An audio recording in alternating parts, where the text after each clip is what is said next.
Welcome friends, travel India audio book में आपका स्वागत है।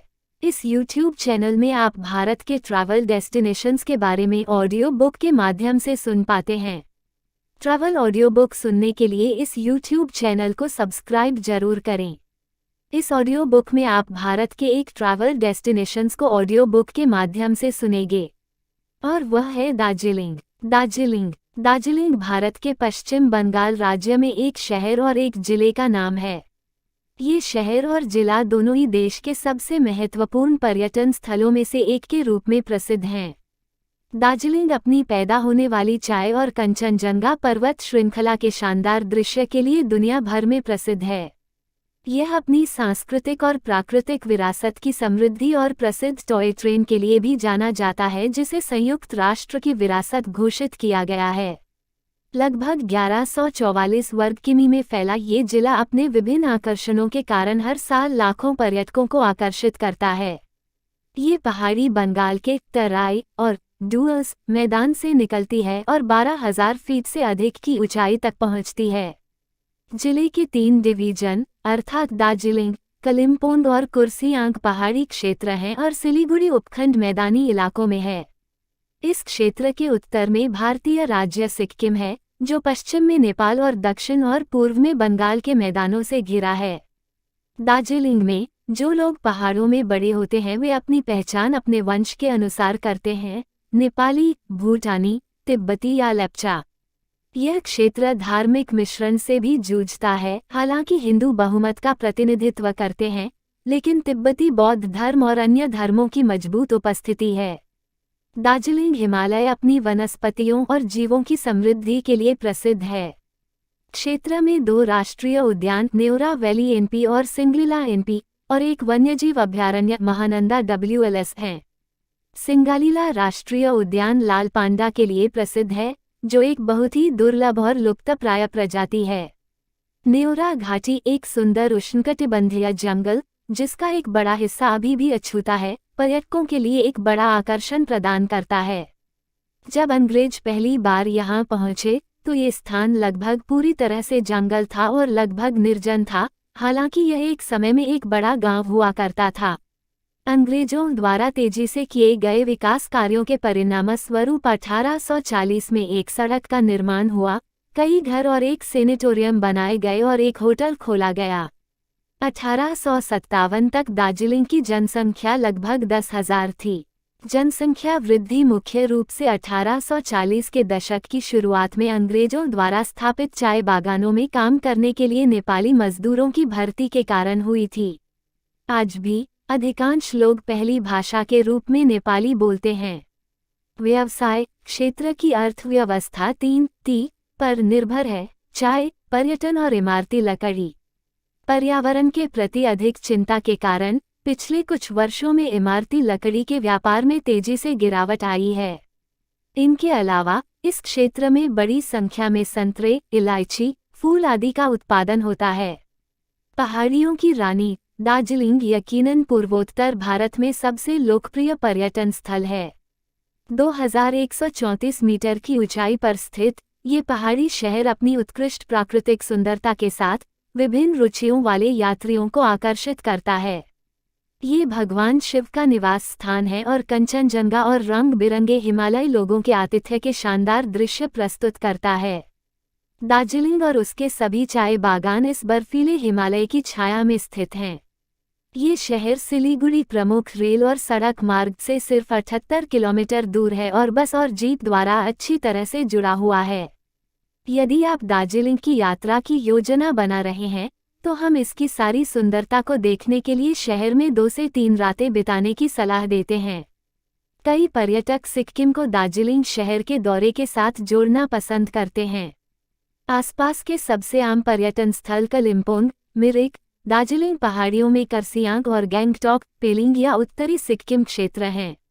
आप दार्जिलिंग में उपलब्ध विभिन्न होटल विकल्पों की जांच कर सकते हैं या हमारे अवकाश पैकेजों में से एक भी ले सकते हैं या अपनी किसी विशिष्ट आवश्यकता के लिए इस पृष्ठ के नीचे दिए गए फॉर्म को भर सकते हैं। दर्शनीय स्थलों की यात्रा। Darjeeling Himalayan railway DHR toy train DHR में यात्रा के बिना इस क्षेत्र की यात्रा अधूरी है। यूनेस्को द्वारा विरासत का दर्जा प्राप्त ये लघु ट्रेन न्यू जलपाईगुड़ी स्टेशन और दार्जिलिंग के बीच 88 किलोमीटर की दूरी तय करती है। Darjeeling Himalayan railway. टाइगर हिल के बारे में अधिक जानकारी। 2590 मीटर की ऊंचाई पर स्थित टाइगर हिल मुख्य शहर से 11 किलोमीटर दूर है। ये स्थान कंचनजंगा, माउंट एवरेस्ट और अन्य पूर्वी हिमालयी चोटियों के शानदार दृश्य के लिए प्रसिद्ध है, खासकर सूर्योदय के समय। प्राणी उद्यान। लगभग 2 कि.मी. शहर से दूर, इस चिड़ियाघर में उच्च ऊंचाई वाले पक्षियों और जानवरों का एक विस्तृत संग्रह है। भारत में साइबेरियाई बाघों का एकमात्र संग्रह और लाल पांडा जैसी कुछ दुर्लभ प्रजातियां हैं। Padmaja Naidu Himalayan zoological park him तेंदुए के प्रजनन कार्यक्रम में अपनी सफलता के लिए प्रसिद्ध है। हिमालयन पर्वतारोहण संस्थान HMI और संग्रहालय जूलॉजिकल पार्क के निकट HMI पर्वतारोहण पर पाठ्यक्रम चलाता है। इसमें एक पर्वतारोहण संग्रहालय है जिसमें पर्वतारोहण गियर और हिमालयी वनस्पतियों और जीवों के नमूने हैं। HMI में एवरेस्ट संग्रहालय महान शिखर पर प्रयासों के इतिहास को प्रदर्शित करता है।